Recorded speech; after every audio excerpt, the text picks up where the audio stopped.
Cartels are smuggling an alarming amount of fentanyl in through the southern border, and that crisis is hitting families all over America. It starts in Juarez, Mexico, right across the border from El Paso, Texas. That's where we find Fox Business's Kelly O'Grady reporting on the front lines of this fentanyl crisis. Hi, Kelly.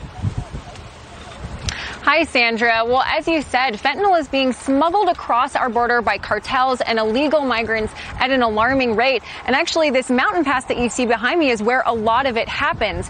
Now, the CDC identifies synthetic opioids like fentanyl as the primary driver of drug overdoses in this country. And just 1 pound can potentially kill up to 230,000 people.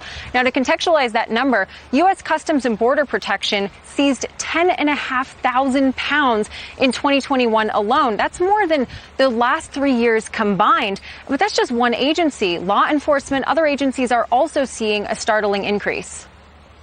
Recently, there was a seizure, and I don't know what the actual amount as far as how many pounds, but the value was over $1.7 million. We also had quite a few seizures that also totaled to the millions of dollars.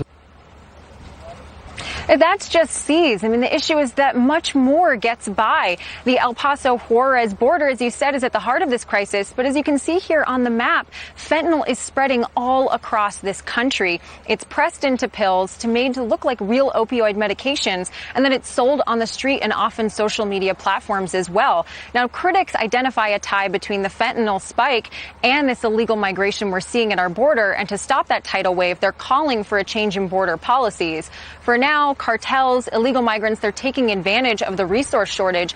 And the chief told me his citizens are scared. One story, there was a family, there was a migrant that got into their yard, and they have young kids, and this migrant comes up to the door, banging on it, screaming, let me in, and they're terrified. So it just shows how this is impacting Americans in their home every day, Sandra. Terrifying and heartbreaking.